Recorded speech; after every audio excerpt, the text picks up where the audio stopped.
Hello दोस्तों, स्वागत है आप सभी का आपके अपने YouTube channel RK universal UGC NET classes में। दोस्तों आज हम बात करने वाले हैं यूजीसी नेट एग्जाम 2024 के पॉलिटिकल साइंस के पेपर के बारे में। जैसा कि आप सभी जानते हैं कि आपका पेपर 4 सितंबर 2024 को हुआ है और ये फर्स्ट और सेकंड शिफ्ट दोनों शिफ्ट में हुआ है। तो दोस्तों इस वीडियो में हम आपके पॉलिटिकल साइंस के सेकंड शिफ्ट के पेपर के बारे में बात करेंगे और देखेंगे कि सेकंड शिफ्ट में आपका कौन कौन सा क्वेश्चन आया है और कैसे आप इसको अटेम्प्ट कर सकते हैं। दोस्तों अगर आप हमारे यूट्यूब चैनल पर नए हैं तो आप हमारे चैनल को सब्सक्राइब कर सकते हैं, वीडियो को पसंद है तो उसको लाइक और शेयर कर सकते हैं। तो दोस्तों हमारा पहला सवाल था कि डीप ग्रीन आइडियोलॉजी किसने दिया है ये विचार, तो ये इसका जो सही आंसर होगा वो रचेल कार्सन होगा। फिर दोस्तों हमारा दूसरा जो सवाल आया था एग्जाम में वो था उग्र मानववाद के समर्थक कौन थे, तो इसका जो सही आंसर होगा वो एम.एन. रॉय होगा। दोस्तों हमारा तीसरा सवाल था शिकागो धर्म सम्मेलन के अध्यक्ष कौन थे, तो इसका आंसर होगा जॉन हेनरी बैरोज। फिर दोस्तों जो आपका चौथा सवाल था वित्त आयोग का वर्णन कौन से अनुच्छेद में किया गया है, तो ये अनुच्छेद 280 में किया गया इसका वर्णन। दोस्तों आपका पांचवा सवाल चौखंबा मॉडल से आया था कि ये मॉडल किसने दिया है, दोस्तों इसका सही आंसर राम मनोहर लोहिया होगा। फिर दोस्तों आपका एक सवाल था बहिष्कृत भारत के संस्थापक कौन थे या फिर बहिष्कृत भारत के लेखक कौन थे, तो इसका सही आंसर आपका भीमराव अम्बेडकर होंगे।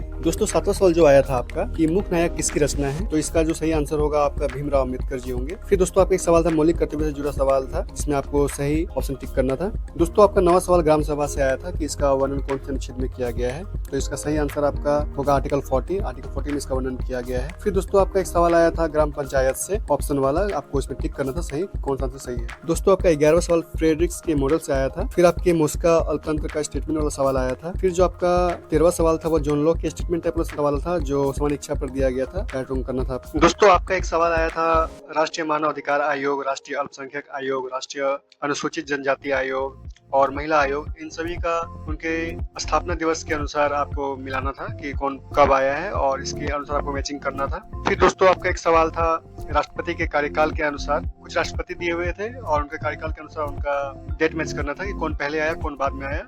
फिर दोस्तों आपका एक सवाल था पाकिस्तान से कि पाकिस्तान ने सबसे पहला अपना परमाणु परीक्षण कौन सी जगह में किया था, तो दोस्तों इसका जो सही आंसर होगा वो आपका बलूचिस्तान के चंगाई जिले के पास उन्होंने किया था अपना पहला परमाणु परीक्षण। फिर दोस्तों आपका एक सवाल ये था कि सोमनाथ मंदिर का जो पुनरुद्धार है वो किस भारतीय राष्ट्रपति के द्वारा हुआ था, तो दोस्तों इसका सही आंसर जो होगा आपका डॉक्टर राजेंद्र प्रसाद जी होंगे और इसका जो पुनरुद्धार जो हुआ था वो आपका 11 मई 1951 को हुआ था।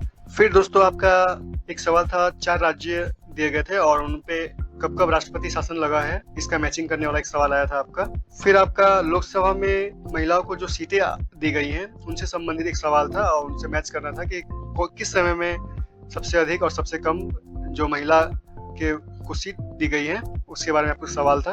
फिर आपका एक सवाल था कि लोकसभा में आजादी के बाद कब कब महिला को कितनी कितनी सीटें दी गई हैं, इसके बारे में मिलान करना था। फिर दोस्तों आपका एक सवाल था ज्योतिबा फुले से कि उन्होंने सबसे पहला महिला विद्यालय कब स्थापित किया था, तो दोस्तों इसका सही जो आंसर है वो आपका 1847 है। फिर दोस्तों आपका एक सवाल था विश्व का पहला महिला मुस्लिम प्रधानमंत्री कौन से देश से बनी है, तो दोस्तों इसका जो सही आंसर है वो आपका पाकिस्तान है, पाकिस्तान की बेनजीर भुट्टो बनी थी।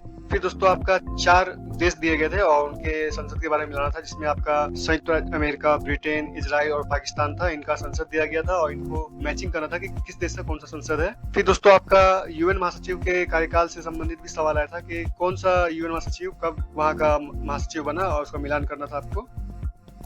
दोस्तों एक और इम्पोर्टेंट जो सवाल इसमें आया था वो आपका ये था कि 356 के अनुसार सबसे पहले किस राज्य में राष्ट्रपति शासन लगाया गया था, तो दोस्तों इसका जो सही आंसर होगा वो पंजाब होगा और 1951 में लगाया गया था दोस्तों। फिर आपका एक सवाल था कि नेहरू के बाद ऐसे कौन प्रधानमंत्री बने जो अपना 2 कार्यकाल पूरा करके तीसरी बार प्रधानमंत्री बने हैं, तो दोस्तों इसका जो सही आंसर होगा वो नरेंद्र मोदी होगा।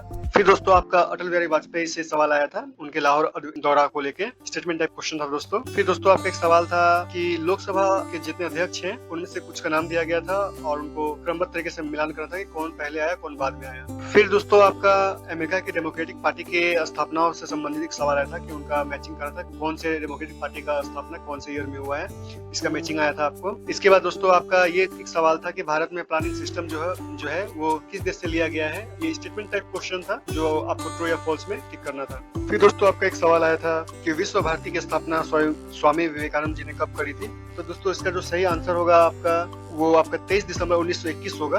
फिर आपका दोस्तों एक सवाल था लिंकन पिन मॉडल जो है वो किसने दिया था, तो दोस्तों इसका जो सही उत्तर है वो आपका रेनिस लिकट है। इसके बाद दोस्तों एक और एक इम्पोर्टेंट सवाल आया था आपका इस एग्जाम में। वो सवाल था आपका कि मेरी वोल्स्टोनक्राफ्ट का स्टेटमेंट टाइप का क्वेश्चन आया था टोटलिटेरियन टॉपिक पे, ट्रू और फॉल्स के रूप में उसको करना था। फिर आपका गोलकनाथ मामला जो है, केशवानंद भारती मामला, मिनर्वा मिल्स मामला, इन सबको क्रमबद्ध तरीके से मिलान करना था कि कौन पहले आया कौन बाद में आया। ये भी एक सवाल आया था दोस्तों। फिर दोस्तों पब्लिक एडमिनिस्ट्रेशन से आपका लुथर गुली का पोस्ट कॉर्प का जो थ्योरी है, इससे संबंधित सवाल आया था स्टेटमेंट टाइप। आपको इसमें ट्रू और फॉल्स करना था और मैचिंग करके इसका आंसर देना था। फिर आपको दोस्तों पब्लिक एडमिनिस्ट्रेशन से अल्टरनेट मेयो का जो है उसका भी सवाल आया था, वो भी आपको करना था। फिर दोस्तों आपका एक सवाल था ओपेक, अफ्रीकन यूनियन और इनकी स्थापना दिवस दिए गए थे, इनको मिलान करना था कि कौन से ग्रुप की स्थापना कौन से ईयर में हुई है। और दोस्तों ये दोबारा ये सवाल आ गया है आपका, तो हम आगे बढ़ते हैं। और दोस्तों ये भी एक सवाल आया था कि दलाई लामा कब भारत आए थे। तो दोस्तों इसका जो सही आंसर होगा वो आपका 1959 होगा। दलाई लामा 1959 में आए थे भारत।